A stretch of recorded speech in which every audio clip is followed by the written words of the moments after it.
Olá, seja bem-vindo ao canal do Ano Literário. Hoje nós vamos voltar a falar aqui neste canal de Lígia Fagundes Telles. Você estava com saudade de falar de Lígia? Eu também estava.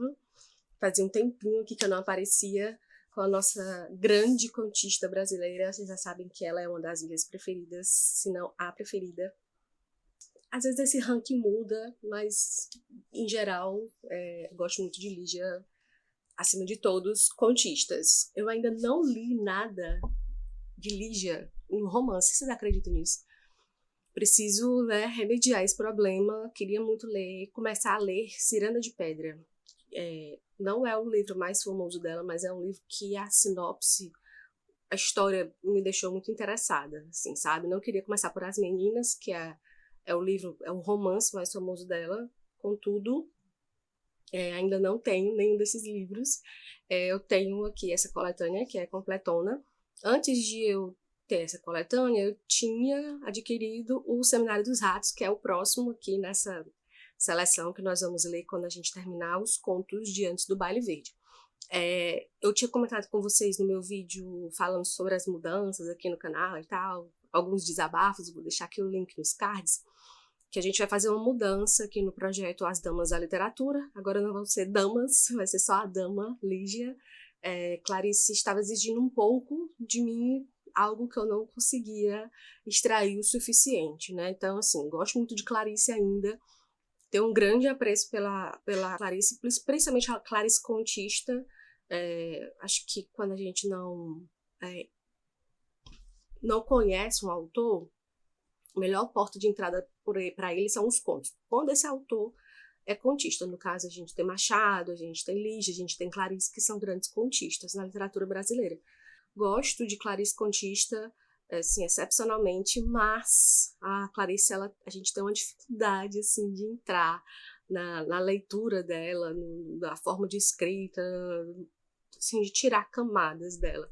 É diferente de Lígia, que embora seja tão boa quanto a Clarice, a gente ela se deixa, ela se entrega mais, vamos usar essa expressão, ela se entrega mais para o leitor, então a gente consegue conversar melhor com Lígia, dependendo do seu dia, do seu humor. Clarice, você não consegue, né, quebrar essa parede que tem na frente dela, né? Então estava ficando um pouco complicado para mim fazer essa leitura aqui no canal de Clarice. Os vídeos que estão aqui eu não vou retirar, estão aqui, mas a gente vai seguir agora só com Lígia. E também para o projeto dar uma andada, né, faz tempo que a gente está só no Antes do Baile Verde, né? Eu vou cortar alguns contos aqui, acho que eu vou escolher só mais esse que nós vamos começar hoje, mais uns dois. E aí a gente já pula para o Seminário dos Ratos, tá bom? Então, vocês que estão me acompanhando aqui por causa das análises do Antes do Baile Verde, de Lígia, deixa aqui nos comentários quais os contos que vocês querem que eu ainda comente de Antes do Baile Verde, que eu vou, né, abrir essa sessão. Mas com certeza nós vamos conversar ainda sobre Venha Ver o Pôr do Sol, que é o meu conto favorito aqui dessa coletânea, e Jardim Selvagem, e o de hoje, que é A Chave, tá? Então esses três são os que eu não queria abrir mão de jeito nenhum dessa coletânea do Baile Verde. Mas se vocês quiserem que a gente converse aqui sobre mais algum conto dessa coletânea, então vocês me digam, né? Caso não tenham nenhuma preferência, então a gente já pula para o primeiro conto do Seminário dos Ratos, depois que a gente fizer a leitura desses três que eu comentei, tá certo? Então vamos para o nosso conto de hoje, que é A Chave. Esse conto, eu vou confessar a vocês que não tinha me chamado tanta atenção nas minhas primeiras leituras, né, dessa coletânea. Eu acho que já é a terceira vez que eu tô... Já falei isso para vocês aqui em outros vídeos, mas eu acho que já é a terceira vez que eu tô lendo essa coletânea. E ele não era um conto que tinha me chamado bastante atenção, assim, de modo particular e tal. Mas, na minha última leitura, né, anterior a essa, ele me chamou muita atenção. Eu fiquei, assim, realmente impactada, vamos dizer assim, pela leitura dele, principalmente por causa do título, que é A Chave. Porque em nenhum momento desse conto você vai ver essa chave sendo uma coisa material, né? Ele vai citar mais ali na frente, depois que a gente entende o contexto da história, do que é que se trata essa chave, no sentido quase material, mas você vê que o que o título se propõe aqui não é uma leitura de uma chave material, tá? Então, vamos entender essa diferença aqui, e aí a gente conversa sobre o enredo do conto, e lá no final a gente vai entender que é essa chave, e aí a gente entende também por que ela virou o título do conto. Acho que eu já comentei aqui com vocês que o título dos contos aqui em Lígia, eles sempre nos levam para aquilo que a gente tem que olhar no conto. Então, assim, o que é essa chave, né? O que é que ela significa aqui? Então, é interessante que a gente tenha essa observação, né, do que a história vai nos dizer. Então, é por isso que talvez a minha segunda leitura tenha sido muito mais aprofundada, ou tenha tido um olhar melhor, vamos dizer assim, acho que a expressão é essa, sobre este conto do que eu já tinha tido na outra vez. Então, a história aqui se passa num dos assuntos que acho que a Lígia melhor trabalha, que é sobre o matrimônio, principalmente o matrimônio em crise. A gente já conversou sobre esse assunto lá no primeiro conto, Os Objetos, que também é um matrimônio em crise. Tem o matrimônio em crise do apenas um saxofone ou moço saxofone, eu sempre confundo. Acho que é o moço saxofone, eu confundo o nome dos contos. Os contos eu sei quais são, mas eu não lembro dos contos. Que também é um matrimônio com muita crise, né, vamos dizer assim. E aqui a gente volta a esse assunto. Não é os únicos contos. Ao longo dessa coletânea a gente vai ter outros matrimônios problemáticos também. É interessante porque essa instituição matrimônio, ela entra muito no foco da Lígia. Eu acho que eu já comentei isso com vocês também, mas vão aqui, né? Que é o fato de que a gente tem, na verdade, um espelho colocado diante da gente quando a gente lê um grande texto, um grande escritor, um escritor que sabe fazer, né? Entende do que está fazendo, porque ele vai fazer com que a gente se observe ali. Né? Ninguém aqui é um anjo, né? Descido do céu, puro, perfeito, intacto, né? Maravilhoso. Então a gente tem sim, né? Defeitos que são muito aparentes, principalmente para as pessoas que convivem com a gente. Então nada mais significativo do que observar aí como é que se dá o comportamento de duas pessoas que convivem ali, né? Unidas, carne da minha carne, sangue do meu sangue, né? Então, essa questão aqui é bem interessante de se observar. Então, a gente tem aqui esse matrimônio. A gente vai ver que nosso narrador é o homem da história, que é o Tomás, mas que ele é chamado de Tom. E aí, a gente vai entender que o Tomás está vivendo com uma mulher bem mais jovem do que ele. Até a gente tem aqui um momento em que essa diferença de idade é bem marcada, quando ele diz assim, quando ele está conversando com o pai da moça, a Margot, o nome dela, e aí ele diz o seguinte: o caso é que minha filha tem só 18 anos e o senhor tem 49.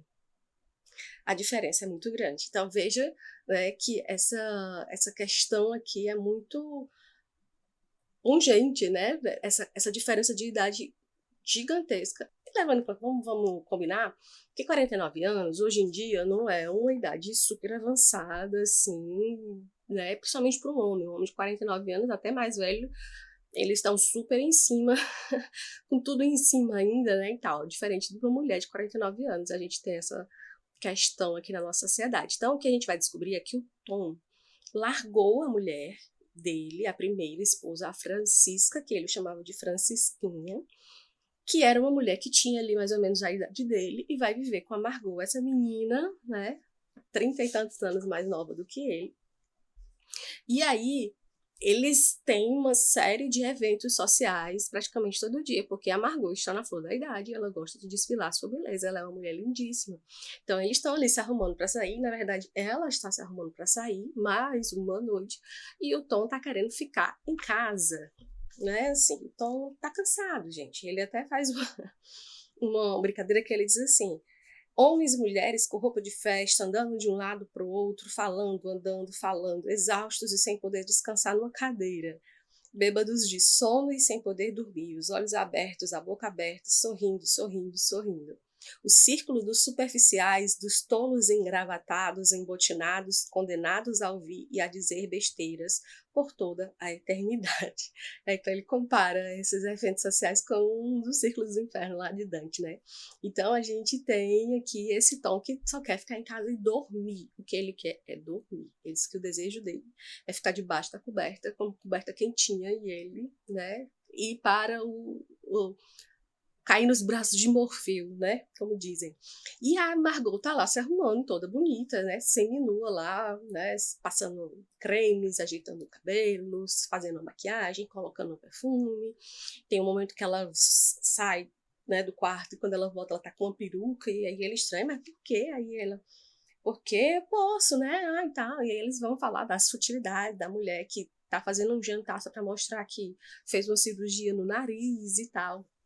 Então ele fica ali totalmente entediado daquela situação. Ele já está entediado ali com a mulher, ele tá pensando que já está tarde, ele vai ter que sair, ele com sono, cansado, e ter que enfrentar toda aquela multidão de gente fútil, chata, que só fala, que só quer se exibir e tal.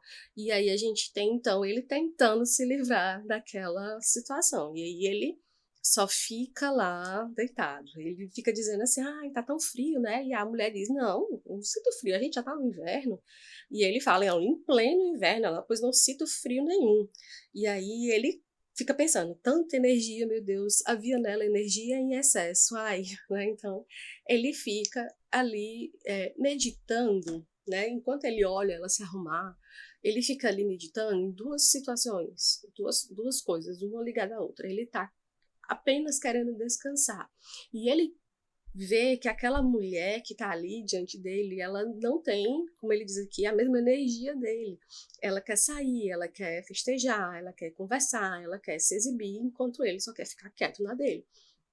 Então ele vai ver, né, diante dele ali, aquela situação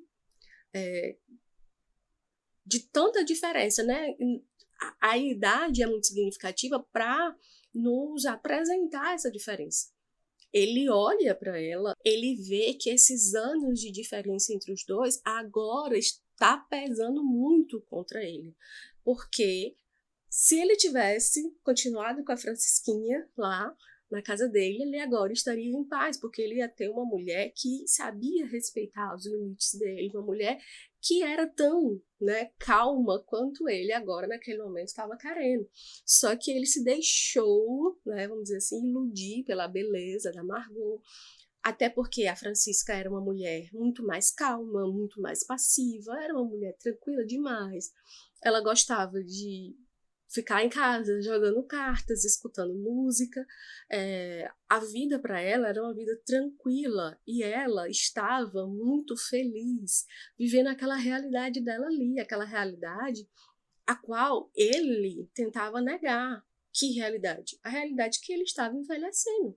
Ela estava envelhecendo e ela estava bem com isso. Tem um momento que ele diz assim, ela começou a ficar grisalha e por ela tudo bem, assim, né? Ela não gostava de se maquiar, ela não gostava de pintar as unhas. Ele diz assim, ó, as unhas de Francisca eram curtas, unhas de mãos eficientes, com uma discreta camada de esmalte incolor. De unhas e mãos de velha. Incrível como as mãos envelheceram antes. Depois foram os cabelos. Podia ter reagido, não reagiu. Parecia mesmo satisfeita em se entregar. Pronto, agora eu vou ficar velha. E ficou. Gostava de jogar paciência, as mãos muito brancas, deslizando pelo baralho. A vitrola ligada, discos próprios dos programas da saudade. E aí ele diz, né, mas Francisca, que horror, esse samba é antiquíssimo. E ela dizia, me deixa, eu gosto, né, deixa eu com as minhas músicas, essas outras me atordoam demais. Então, por causa dessa passividade, vamos dizer assim, da Francisca, ele acaba, né, saindo, procurando outra coisa, e nisso ele encontra a Margot, e aí ele larga a Francisca. Nessa noite, nessa bendita noite aqui, ele fica meditando, será que eu fiz a coisa certa? Né, porque ele tinha lá uma mulher que era aquilo que ele estava precisando. Então, ele fica aqui olhando para aquela situação, ele só queria ficar em casa e descansar, e aí a Margot tá lá o tempo todo, aperreando ele, para ele se arrumar, e se levante, não sei o que, e aí ele diz assim, olha, eu não vou. Ela fala, então Tom, resolva logo, a Renata ficou fúria quando a gente se atrasa, e ele diz assim, olha, eu quero que ela vá pro inferno, e ela diz assim, olha, você tá tão desagradável ultimamente, você não faz ideia como anda desagradável, e ele pensa assim, ando com sono. Levantou friorento a gola do pijama até as orelhas, abriu a boca para bocejar, as mãos em concha diante da boca, aquecendo-as com o bafo. Dormiria uma noite inteira, e a outra noite inteira, e a outra ainda. Noites e noites dormindo até morrer de dormir. Na vitrola, a musiquinha sem neurose. Olha só, sem neurose. E Francisca ao lado, entretida na sua paciência. Ah, como amava aquele doce som das cartas que murmurejavam sobre a mesa, enquanto também ela murmurava coisas que não exigiam respostas. Queria um valete, vi uma dama, e aí ela dizia, não era de você que eu estava precisando, e ralhava. Os móveis antiquados, os vestidos antiquados, a beleza antiquada. Mas, Francisquinha, você precisa usar uns vestidos mais atuais, precisa se pintar. Deu-lhe um vidro de perfume, deu-lhe um batom que via anunciando numa revista, uma nova tonalidade que fazia até as estátuas despertarem, estava escrito. Com essa cor, até as estátuas acordam. Deu-lhe um colar de contas vermelhas, dezenas de voltas vermelhas. E ele dizia, somos jovens ainda, minha querida, vamos reagir? E ela, olha só, olharam com uma expressão reticente. Seria ironia? Não, talvez nem isso. Era generosa demais para ser irônica.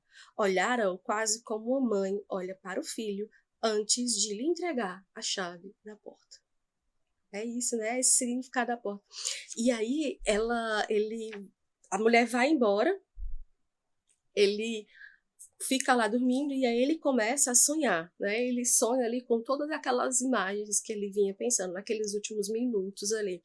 Ele sonha com as mãos da Francisca, as cartas, as estátuas com batom, as pernas da Margot, né? Os homens lá que estariam na festa com ela. E aí ele fica, né, neste sonho olhando para Francisca, sorrindo para ela e termina o conto dizendo assim, ela parecia luminosa no seu vestido de opalina rosada, mordiscando de leve a ponta de uma carta. Posso? Perguntou-lhe, deitando a cabeça no seu colo. Devolveu-lhe a chave. Então, na verdade, essa chave significa essa liberdade que ela dá a ele de fazer, de se encontrar aí no que ele achava que deveria se encontrar. Mas, na verdade, o que ele queria era devolver a chave. Né? Então, ele queria aquele descanso novamente. Então, a gente vê esse tom arrependido das escolhas que ele fez, até porque a Margot não acompanha, na verdade, ele não a acompanha. Eles não estão aqui ó, na mesma sintonia de desejos, de quereres. Então, a gente vai ter agora um Tomás, refletindo sobre aquilo, né, que aquela ilusão que ele teve quando ele viu aquela mulher mais jovem, mais energia, mais bonita, né, que fazia um contraponto muito importante para ele contra essa idade que ele estava a todo custo tentando evitar, encarar. Enquanto a Francisca já tinha encarado a realidade de que sim, ela estava envelhecendo e que não havia problema nenhum com isso, pelo contrário, ele estava resistindo à ideia de envelhecer. Ele pega essa chave simbólica, ele parte, né, como o filho que recebe a chave de casa e pode fazer os seus horários e voltar na hora que quiser. Né? Então, é exatamente isso que acontece. Então, quando ele sonha que está devolvendo a chave, é como se ele dissesse assim, olha, eu não quero mais sair, né? Eu quero ficar. Mas já é meio que tarde demais, né? Será que a gente tem aqui um perdão para o Tom? Né? Quando eu li esse conto pela última vez, lembrei muito de uma música do Nando Reis. Eu acho que não pode colocar aqui no YouTube por causa de direitos autorais e tal, mas então eu vou deixar para vocês o link para o clipe da música, para alguma apresentação. Vou procurar e vou botar aqui para vocês. A música Por Onde Andei, do Nando Reis, né? E aí ele diz assim, olha, por onde andei enquanto você me procurava, né? Será que eu sei que você é mesmo aquilo tudo que me faz falta? Então, eu me lembrei demais dessa música e realmente é como se fosse o Tom falando aqui, né? Será que eu sei que você realmente é aquilo tudo que me faz falta, né? Realmente, tudo que fazia falta para ele era a Francisca, só que ele, iludido por aquilo que brilhou mais, deixou a mulher, que era a mulher que o realmente completava, né? Então, acho muito interessante esse ponto, a forma como existe esse arrependimento aqui, disfarçado de cansaço, ou talvez o cansaço venha por causa do arrependimento, e a gente tem aqui essa reflexão muito interessante, né? A chave que é entregue para o jovem, né, curtir a sua vida e voltar para casa na hora que quiser. Na verdade, ele recebe essa chave pela primeira vez, mas a gente termina o conto com essa imagem simbólica dele devolvendo a chave. Então, espero que vocês tenham gostado e apreciem a leitura desse conto. Ele é um conto curtinho, né? Não é longo. Muito interessante. Essa coletânea toda é fantástica. Amo Lígia. Já vou falar de novo, encerrar um vídeo falando a mesma coisa que eu disse no começo, né? Uma das minhas preferidas. E não é difícil entender por quê, né? Por causa dessa genialidade toda que ela coloca aqui nas palavras, tá bom? Então, espero vocês nos próximos vídeos do canal. A gente se encontra e a gente continua falando de Lígia Fagundes Telles. Deixem aqui nos comentários quais contos vocês querem ver aqui da coletânea Antes do Baile Verde, além daqueles dois que eu já citei, Venha Ver o Pôr do Sol e Jardim Selvagem. Então, se vocês não se manifestarem aqui nos comentários, depois deles dois, a gente já pula para o Seminário dos Ratos. Então, aguardo vocês aí com notícias, tá bom? Até a próxima. Fique com Deus. Não esqueça de deixar seu like, se inscrever no canal se você não é inscrito. Olha, tem muita gente que assiste os vídeos e não é inscrito no canal, gente. Assiste, já se inscreve, ativa o sininho da notificação e a gente se vê nos próximos vídeos. Até mais.